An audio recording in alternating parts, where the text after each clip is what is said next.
Sairam everyone, and you all are welcome again in our history class. Let's continue with our lesson, that is the French Revolution. And today we are going to talk on a very important topic, that is the reign of terror. Okay, see, in the last class we saw that Louis XVI was publicly executed, right? After his execution, elections were conducted and a new assembly convention was elected, and this convention government declared France a republic. Now let us continue this lesson with the reign of terror. Okay, now 1 year period was said to be the reign of terror. Yes, the period from 1793 to 1794 is referred to as reign of terror. Why? I'll tell you. See, Robespierre was the leader of Jacobins, right? But this Robespierre, he followed policy of severe control and also punishments. Means, okay, he was very strict. All those people whom he thought as his enemy, or enemy of republic, those people were imprisoned. And who these people can be, say, ex-nobles, they can be clergy, they can be member of other political parties. These members, if they are members of his own party, even his own party, who did not agree to his policies or his methods, they all were arrested. Yes, they all were arrested and imprisoned and then tried by a revolutionary tribunal. Okay, what is this revolutionary tribunal? Revolutionary tribunal was a court where the people were taken and trial were conducted against them. And when the people were taken there to the court, if the court found them to be guilty or culprit, they were guillotined. Now what is this guillotine? I'll tell you. What is this guillotine? Now, see, guillotine is nothing but it is a device. This device, guillotine, consists of 2 poles and a blade. 2 poles on 2 sides and a blade. This blade was very sharp. And with this guillotine, a person who was found guilty was beheaded. This guillotine was invented by Dr. Guillotine, and so guillotine got his name. Okay, it was invented by Dr. Guillotine, and so it got the name. He is Dr. Guillotine, and that is the device. 2 poles and the blade, and the people who were found guilty, they were beheaded over there. Okay, he is Dr. Guillotine. This is the device. Shall we move further? Okay. Now Robespierre's government issued laws planning a maximum ceiling on wages and prices too. Means a maximum wage, okay, a maximum wage is a price ceiling which was imposed on how much compensation a worker can receive, okay, in a given period of time. You know, meat and also bread were now sold in shops, and these shops were called as the ration shops. And what are these ration shops? These ration shops are operated by the government. Peasants were forced to transport their grains. See what all Robespierre do. What all he did. Peasants were forced to transport their grains that they produced, and this grains, it was transported to cities, okay, and sell their grains at the price. Now listen, this is very important. See, farmers were forced to take their grains to cities, and they have to sell their grains at the prices that was fixed by the government. So they didn't have any choice. They have to follow the government, obey the government. Otherwise, what will happen? They'll be taken to the court, okay, and if they are found guilty, again they'll be taken to guillotine. So this was what Robespierre did. That's the reason this period of 1 year is said to be the period of terror. Okay. Use of white flour. White flour, you know what it is? Maida. Yes, white flour was expensive, and the use of white flour was forbidden, not allowed. All the citizens, they were asked to eat plain equality bread, a loaf made of whole wheat. Equality was also seen through the practice in the form of speeches and through addressing the people. We say na, sir, madam. Okay, traditionally this French men, they were called as Monsieur. Okay, means sir. Monsieur means sir.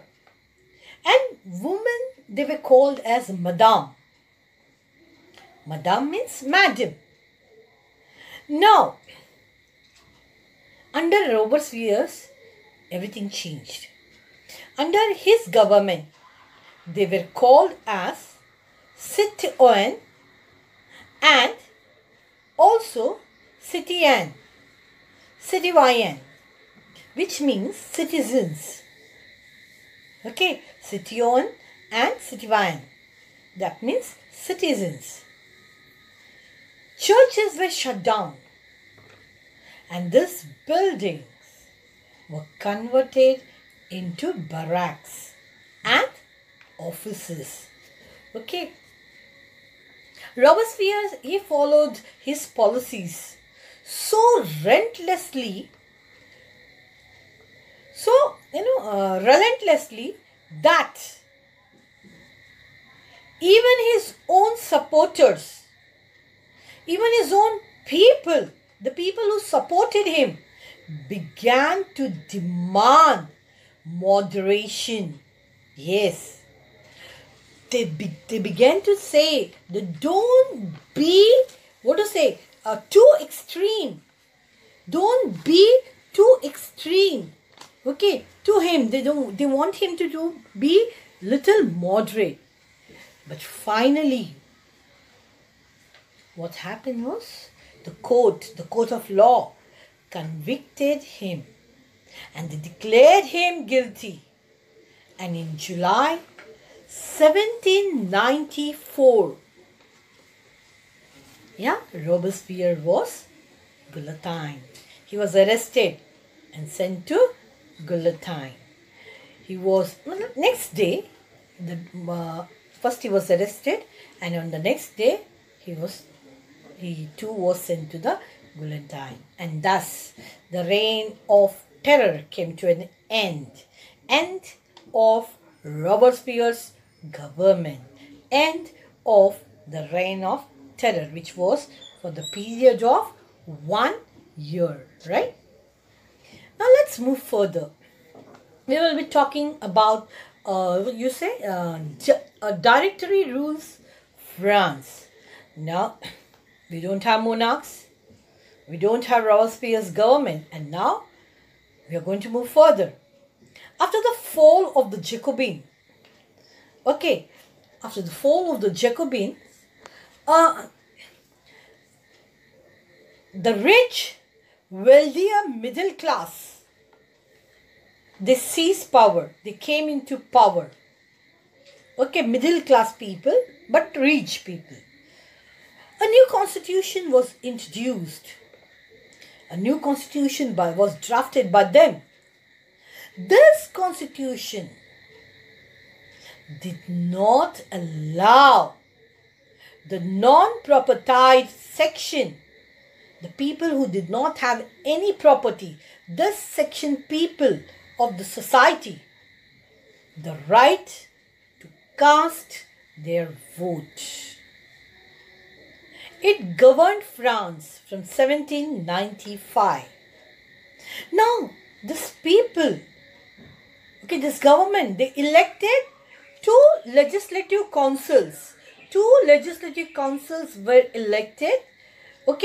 And these legislative councils, they appoint a directory which was made up of 5 members. This directory was executive body. This directory was a executive body. This was done as a safeguard against the concentration of power in a one man, power in a one man hand, which had been seen under the Jacobins. What happened under Jacobins? Yeah, he had all the powers. He became more powerful. He became very rude, very cruel. So they don't want to they don't want to experience the same things what happened during the time of Jacobins. So they have learnt a lesson. They never wanted to commit the same mistake. There was they appointed this legislative and the executive. But there was a loophole. There was a problem with the directory and the legislative. This directory and legislative, they always clashed. There were difference of opinions between them. They thought the power should not be in one hand. He will misuse it. He will be more powerful, because they have seen it, what happened with the Jacobins. So they divided the power. Now what happened? There was always difference of opinion. There was big clash between the directors and the legislative. Who then sought to dismiss them? There was political instability. There was political instability because of things. They were having clash, and the executive were changing. The directory was changing, and this political instability, it gave way for the rise of military dictator Napoleon Bonaparte. So now we saw changes in the form of government, the ideals of freedom, of equality before the law, and of fraternity remain inspiring ideals. These ideals motivated political movements not only in France but in Europe too. Okay, children. Now moving ahead, let's talk about the woman. Let's talk about the woman. Did the woman have a revolution? Let's see that. What was the role of the woman? What did the women do? Were they happy with what was happening around them? Let's see this. Now, right from the beginning, women were very active. They were, participants in different, they were active participants in different, activities, different activities that took place in France. Now, this, the participation of the movement of the women's brought important changes in French society. Yes. They thought that their involvement would put pressure on the revolutionary government to introduce different laws, different measures to improve the lives of the women who were grouped as passive citizens. Right now we have studied this. Women were grouped as the passive citizens. They did not have any political rights.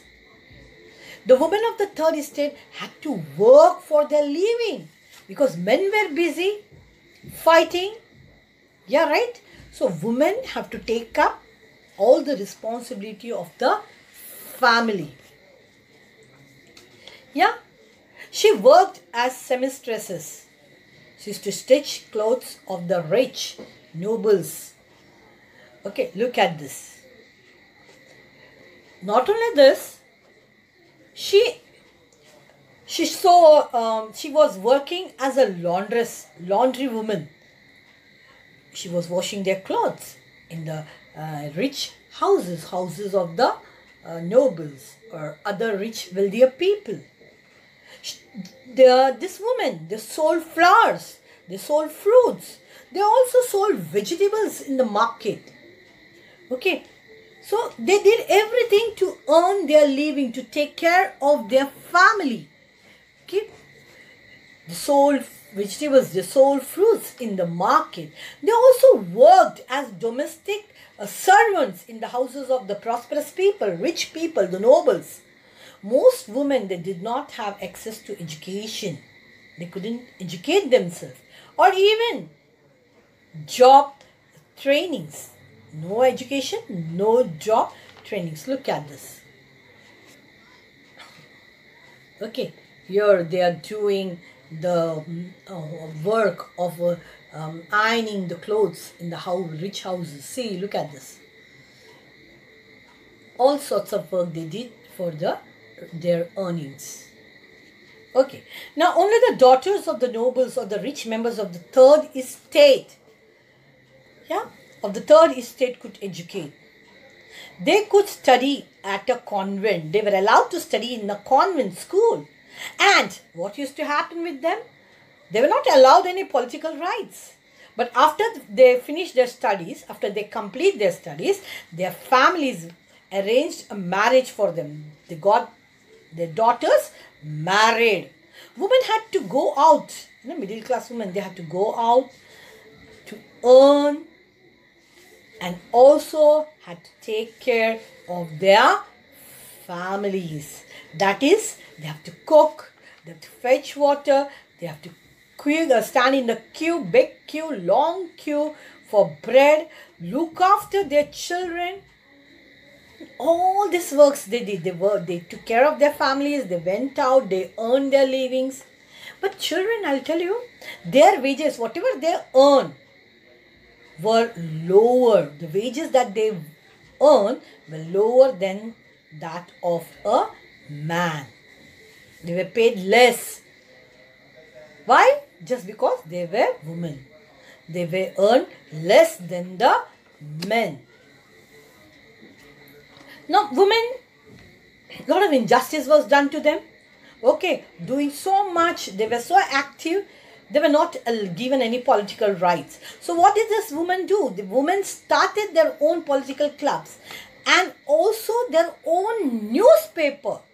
They had their own newspapers to discuss and voice their interest. There were nearly 60 clubs of women in different cities, in different parts of France. The Society of Revolutionary and Republican Women was the most famous women's club. Okay, they had many demands. This women, they had many demands. But their main demand was that the women should enjoy same political rights as men. Women should enjoy same political rights as men. Now what happened actually, children? We saw that the Constitution of 1791, okay, they grouped women as passive citizens. They were not, they did not, any political rights were not given to women. Okay. Now, women did not have any voting rights or any political rights. So, women were disappointed with this. They were very much disappointed with this Constitution of 1791. Yes. Now, they demanded right to vote. Not only right to vote, they demanded to be elected to assembly. They should not get only right to cast their vote, but they should get the right to contest the elections. That is what they wanted. And also they demanded a right to hold political office. And they felt only then their interests would be represented in the, in this new government.